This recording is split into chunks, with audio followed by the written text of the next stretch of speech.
Meron akong feeling na or thought na parang paulit-ulit din siya eh. Para siyang, what if hindi naman talaga ikaw yung bida, alam mo yun? Alam mo yung ang dami mo ng, yung pinaka nakakahiya siguro na gawin is yung umeffort ka na, kunwari sa stage play. Tapos, back, ano ka ba, parang background dancer. Or background kunwari sa isang eksena, isa kang puno. Tapos may dalawang actors in front. Tapos ikaw lang yung puno. Imagine mo yun. You play a role. Ikaw yung puno. No? And then, siguro yung pinaka notes ng director ng play. Basta pag may sound effects na wind, shake ka konti parang mag-rustle. Kumbaga yung pinaka-note sa'yo, mag-rustle lang yung branches mo. And then, tapos kunwari, mapipigtas yung leaves mo and everything. And then, tas yun yung role mo. Okay? And it, it makes yung theater a good picture, kumbaga. Kum, kasi kung ano yung nakikita ng audience doon sa parang anong tawag doon? May tawag doon sa theater eh. Basta kung ano lang yung vision o kung ano lang yung nasa box of ng yung nakikita mo kunwari pag binuksan mo yung curtain, may tawag doon eh. Kalimutan ko lang eh. Basta pag nagte-theater ka, and hindi naman ako nagte-theater, okay? So, pero may isang video lang ako na napanood na yung tawag mismo sa view na nakikita mo. For example, sa camera, kung ano lang yung nakikita mo sa frame na yun, yun lang yung importante. Yung sa background does not matter. Okay, yun yung best thought or yung best description ng sinasabi ko right now. So anyway, kung ikaw yung puno bigla, no? And then pinapa-rustle ng konti yung feather pag marinig mo yung sound cue na pag narinig mo yung sound cue na yun, i-shake mo lang yung branches mo konti kasi parang isi-set up mo yun eh. I-set up mo yung eksena na windy and you so happen to be a tree on that scene. So what if no, kumbaga naging kumbaga kunwari alitan to ng dalawang knight yung eksena, parang maglalaban sila, showdown, no? Parang yung kalaban na army soldier or knight kasi na yung setting nito medyo nasa medieval period eh. So may knight number 1 and good knight and bad knight. So nag-uusap sila na parang today's the day na magsaspadaan tayo. yun yung ano, no? Yun yung dialogue nila. Ang galing ng writer na ito. Sabi ng good night sa bad night. Today's the day na magsaspadaan tayo. And yung weather condition is nice. Fair weather. Okay. Okay na okay sa spadaan. Anong ginagawa ko? Tapos sabi ng bad night, tama ka dyan. Today is the day. Magkaboses sila. Today is the day. Maglalaban tayo using our swords. And yung weather nga is the right amount of temperature, the wind direction is great for sword fight.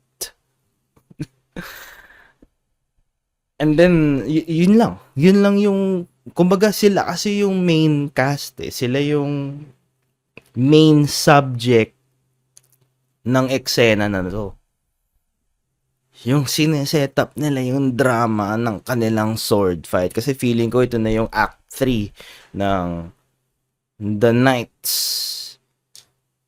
The Night Fight. Yun yun. Night Fight. Yun yung pangalan ng play. And then, ang haba ng setup na to, no? Sa gusto kong pag-usapan. So, anyway,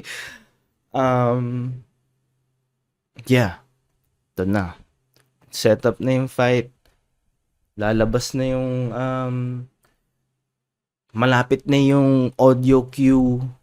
And then, nagbunutan na sila ng sword. And biglang nag-cue ng heavy wind.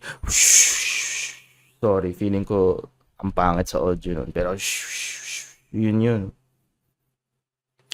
Tapos ikaw na parang inip na inip ka kasi ikaw si 3 eh. Ikaw yung 3 number 4 sa eksena na to na parang bad trip naman no. Parang habang buhay na lang ba ako puno? Habang buhay na lang, kumbaga, ba't hindi ako knight? I want to be a knight. Habang buhay na lang ba ako ganito? So, nung ginawa mo, nung dumating na yung humipan yung hangin, bigla kang nag-cramping, no? Isipin mo, nag-cramping yung nag-pop, lock and drop it ka dun sa wind, no? You made it about yourself. Wala sa script yun. Si 3 number 4, dapat hindi magpa-pack, lock and drop it. It makes for good comedy, pero you're making it about you. Everyone in that scene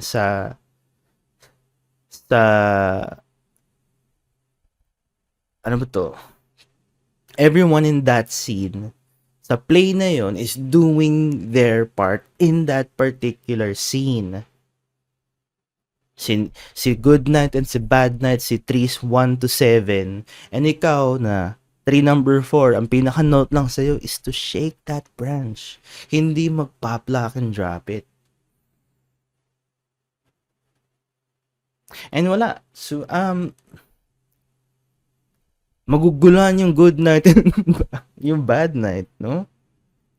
Maguguluhan sila na parang direct bakit nag-pop, lock, and drop in 3?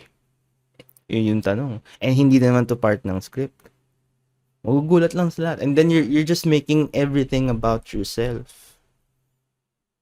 And bigla ka, marirealize mo na lang, and yun yung pinaka nakakayang outcome nito nung tinry mong maging bida, no? At the end of the day, hindi naman ikaw yung bida. And that's what I'm trying to say. I mentioned, wait lang. Anyway, good morning. That's what's on my heart, no? Kahapon, and hindi naman siya hindi naman siya self-pity. It's just a hard pill to swallow to most. Kasi I know that I'm not the only one ang nakaka-realize nito. Ako si 3 number 4 eh. And we all have their parts to play in this play. In this beautiful picture na finorm ni Lord.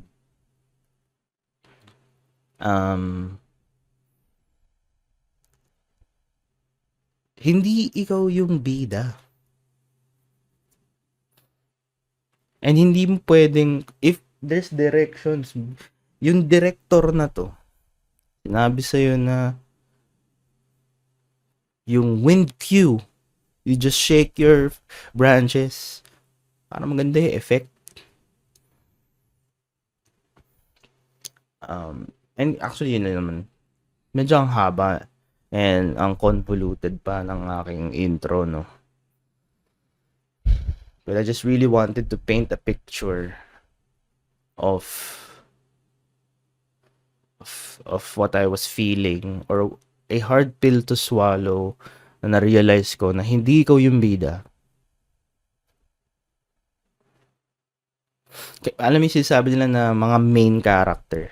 Meron kang main character problem ba yun? And sometimes, you just, and hindi ko nga rin alam kung ano ba yung ano eh. Kasi sometimes you really have to gain confidence. You have to believe in yourself. Pero when you go off script, when you go, what am I trying to say here, man? Well, I guess yun lang naman yung ano eh. Where I was, no? I was a little, impatient. I felt, sometimes I really want to be the good knight. No? Everybody minsan wants to play a role that they weren't supposed to play. Although you have your own role.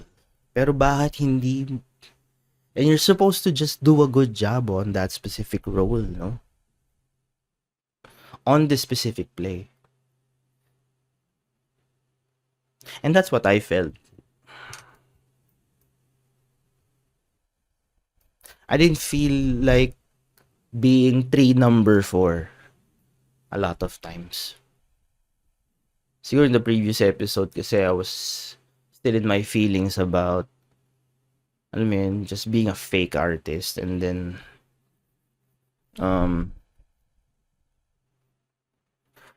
na-humble lang ako. Na parang, it's not your role to play to be this specific artist. Kasi kaya lang naman ako nagkakaroon ng nile-label ko yung sarili ko as a fake person or an imposter sa larangan ng arts is because look, I have my part to play in this play. Diba? Hindi ako magbibida dito kasi sometimes parang yun yung actually yun lang naman yung nagpa-humble sa akin eh. And then it took the pressure off. Kasi parang a lot of times yung iniisip ko, I need to be the most specific or successful artist. I need to be the most, to be known for this, to be known for that, ganun. And I can't blame myself to think sa mga ganun, to aspire. Kasi again, in a lot of ways, okay din naman siya eh. You aspire to be great, you compete to win. And those are good foundations para sa akin. Pero just don't go off track. And I feel like naging na off track ako eh. And I'm not sure if I'm if I'm driving this point home that I want to share. And I don't want to feel like na parang minamaliit ko rin, na parang maging background dan tayo. Number 4.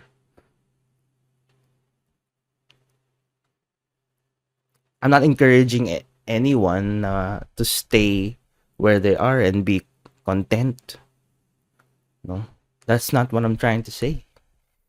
What I'm trying to say is meron akong role and why not play the part, no?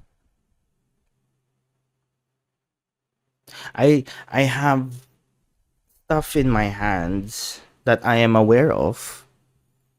I have this podcast. I'm a father. Happy Father's Day nga pala. Um, may mga roles ako, may mga hats. I'm a husband and I am an artist. I edit videos for a living and sometimes it's what's in front lang eh. We seem to forget yung script eh. Alam mo yun? And it's not contentment or ayoko naman mag-plateau lahat, no? And it's great to aspire to be better. Pero you just have to be good sa kung ano yung nasa kamay mo muna ngayon.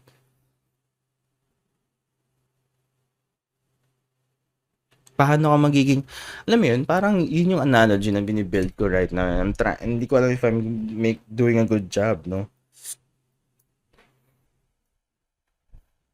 Parang sa play ng Night Fight, in order for this scene to be the most beautiful scene, and it's not about you.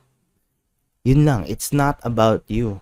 And it's not even about the knights eh. It's about the picture or the frame sa film. Not about it's the whole frame sa theater. Vital yung role mo to shake yung branches na yun. And hindi ko alam, hindi ko pa nasusulat yung Night Fight.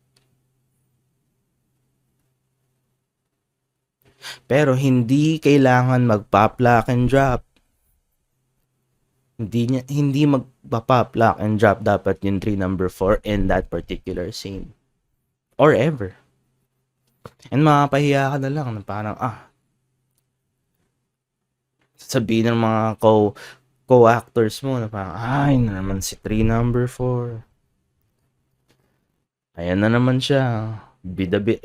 Yun yung word. Bida-bida. Sa Tagalog, no? Bida-bida ka na naman. Play your parts, man. Kasi it's a group effort eh. We all collaborate in this particular play sa lives natin, and you just have to do your part as best as you could in order to make this scene the best scene ever. So anyway, that's what I'm trying to say. It ain't about you. It's just not about you a lot of times. And pakiramdam ko I made it about me a lot of times. And that's where napupunta ako sa mga darkest avenues ng utak ko. Take the pressure off. Yun lang. Nung na-realize ko na I have a role. Okay? And I just have to be good in this particular role. Alam ko na yung mga roles ko eh. The role of a provider, the role of a husband, the role of a father. Right now, yun yung mga obvious sa akin. I need to stick to the script and perform, no? Perform ka lang. Do the best job you can do with these roles. And sabi nga nila, may saying yun eh, na hindi ko alam yung quote, pero if you can't to a person who can be trusted with little, who cannot be trusted with little, cannot be trusted with big stuff. So, kung ngayon pa lang bida-bidahan na, pumapa-plug and drop ka na, i-shake mo lang naman yung branches mo. How can you be ready sa end of the script wherein bigla pa lang yung 3 number form, siya yung important 3 sa ending ng play. Tataas pala yung roots niya. Mag-a-uproot pala sa script ng Night Fight si 3 number 4. Itataas pala niya yung roots niya. Tapos siya yung king of the trees. Siya yung spokesperson bigla pala ng trees. Pero you cannot be the spokesperson. What am I saying? Yun lang.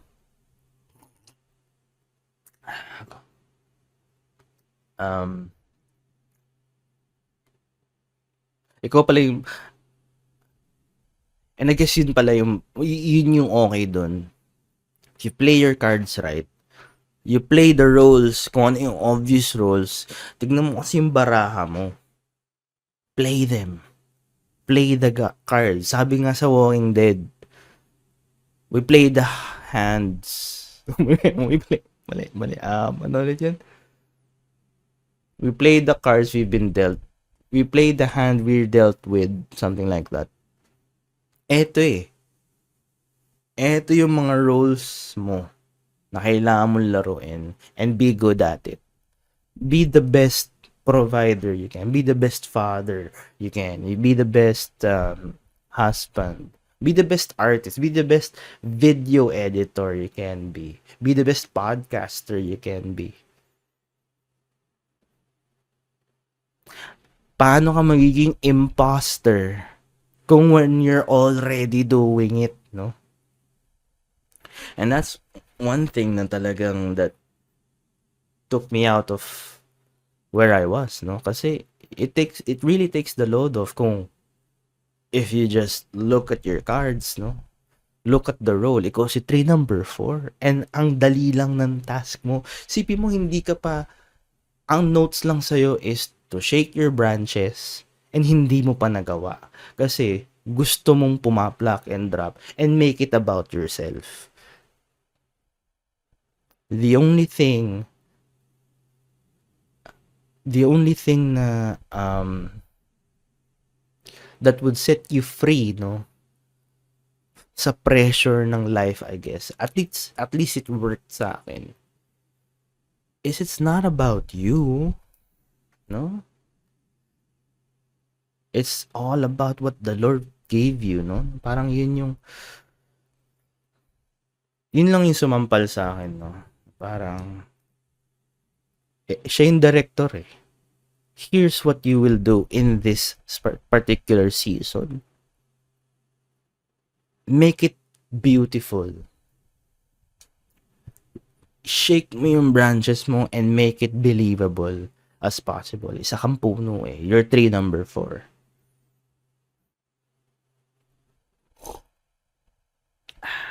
Sorry. Pangit yata sa audio yun. Yeah. Yun lang ang remedy. Yun yung nakuha ko. Yun yung na-feel ko para just get out of my head, no? Minsan,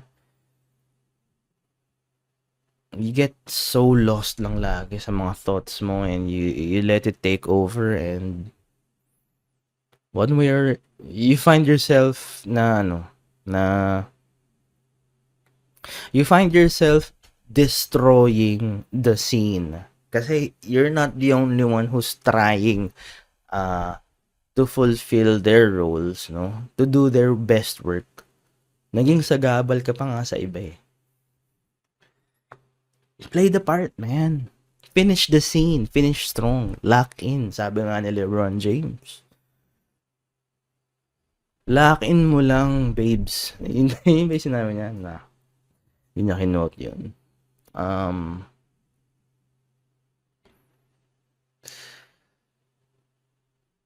What else? Yun na yan. Actually, I like to share that to. Always remind myself to, hey, you're good where you are. Just do it the best you can.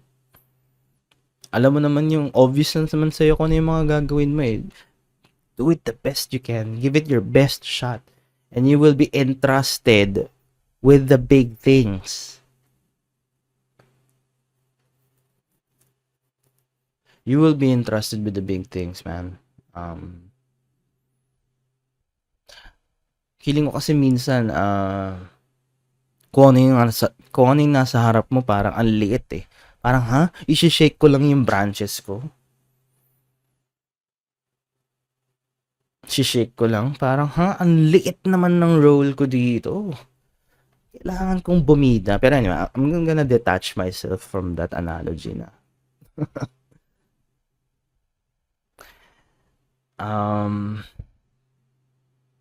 So Father's Day, no? I know nagkaroon na ako ng AirPods episode. And, siguro I wanna, to just share konti about what I felt. Kasi yesterday, galing ako sa church and it was a good preaching about when God ran, no? And it hit me. Now this is not a shade sa dad ko right now, no? I love him. I'm okay with where we are right now. And yeah, and I like to leave it at that, no? And I don't want to put him in a bad frame sa episode na to, no? I think we are where we are right now, and I'm happy with that. And yun na yun. I guess I am happy with that. Well, anyway, I guess na-identify ko lang. I identified myself with the message, no? Kasi there are a lot of people na does not know what it is to be loved by a father.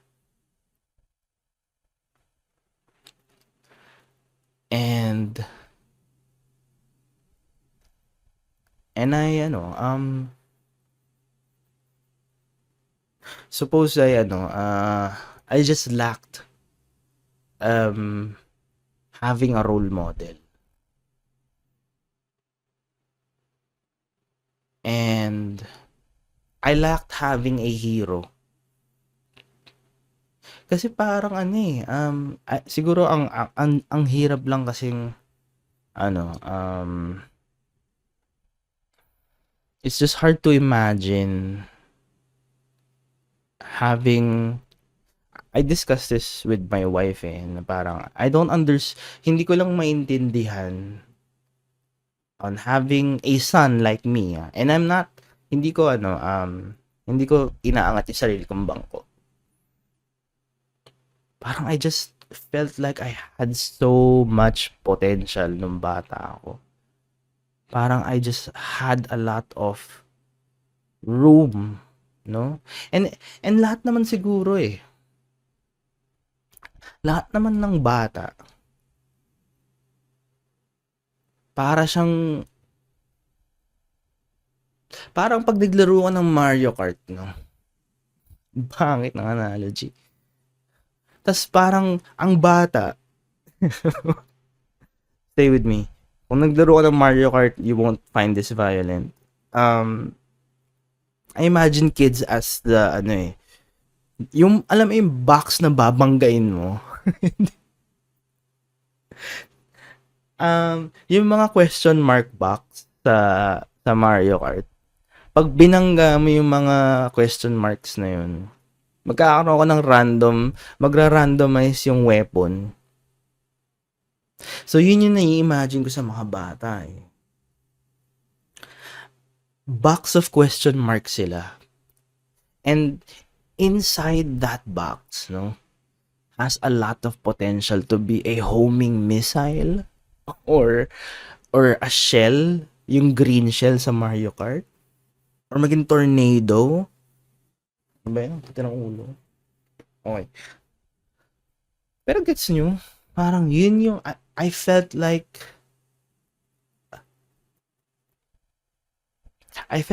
ako yung, nung bata ako, I felt like ako yung question mark box.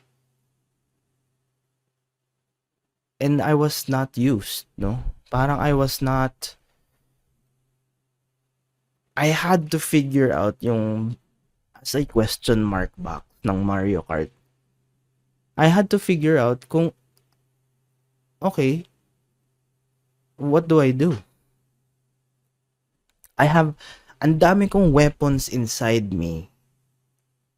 Ang dami kong potential to be utilized, to be utilized and to be good at.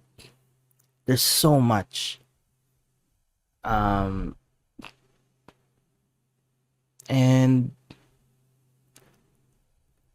I felt like sa Mario Kart walang gumagamit. Hindi ako binabangga. Iniiwasan lang ako.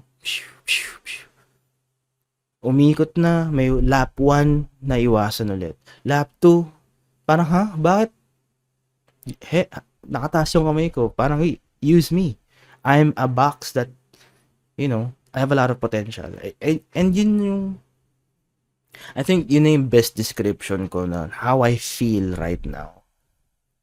I just felt like I wasn't, looked at. Even just looked at.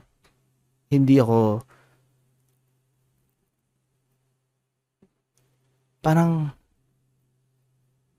hindi nakita yung potential in me. And I guess, that's why, parang, I guess, I'm just happy that I learned about the Lord, no?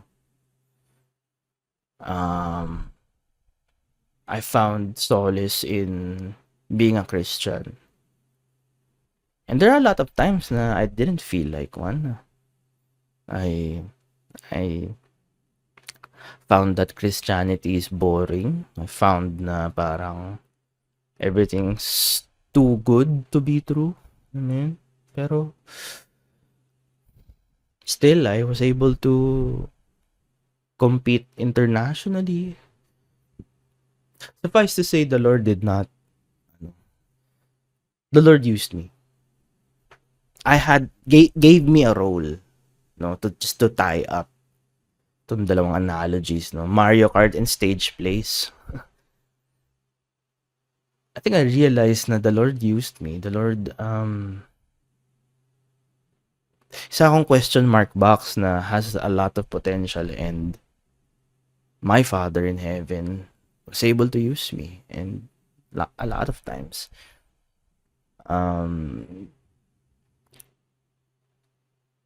And I guess that painted a picture sa akin what it is to be a father, no? Parang yun yung role ko. I think yun yung pinaka the best thing I could do for my daughter. And my second na on the way pa lang. Nabanggain sila. On the context of Mario Kart. Kailangan ko silang gamitin, no? I need to see the potential. I need to see realize. Kailangan ko i-realize yung, ngayon kasi, I see them as a question mark box, and I need to, habang kumakarera ako sa buhay, I need to use them and see, Lord, ano ba yung, what is this? What is the potential of my daughter? I need to use it. I need to, I need to realize it. And medyo ang pangit na, no, na gagamitin ko yung shell yung daughter ko to have me win.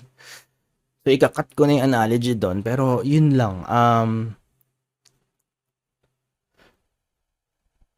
Para silang question mark box na it's your job to nurture, no? And once na makita mo na kung anong klaseng what the Lord intended for them, they just really have to figure out, no? Kumbaga, magaling ka ba sa basketball? You seem tall enough. Can I interest you with basketball, no? Uy, ang galing mo sa chess, Can I interest you with some chess? Table tennis. Oy, you have the, parang ang galing mong pumalo ng ping pong ball. Can I interest you with ping pong? Yeah. Uy, grabe yan. Narinig kita sa shower. Kumakanta ka ng ano ba yung mga, basta a song. And ang ganda ng voice mo. Gusto mo bang kumanta dito? Gusto mo bang video okay ka nga? Let's hear it. Galing mo sa games. Gusto mo bang mag-compete sa esports? And just introduce them. Alam mo yan?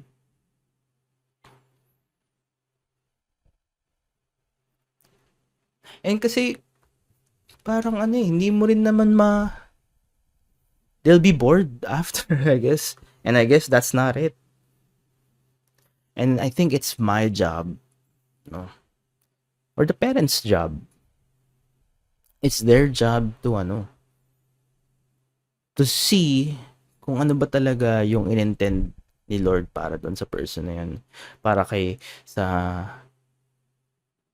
to my kid. I believe na my key role to my daughter is to realize her potential. What can I do to feed on that? Or wrong, to feed that interest into something that the Lord has intended. And yun. And yun yung nakuha ko sa message, no?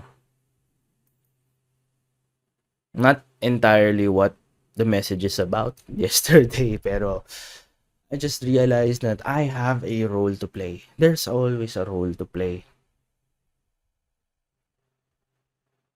And kailangan mo lang kung ano yung mga obvious sa kamay mo. Kung ano yung mga obvious sa harapan mo. You just have to be good at it. Para ma-alleviate yung mga imposter syndromes or contentment and anxiety. Why not be good at where you are right now? Play the part. Be 3 number 4. And yeah,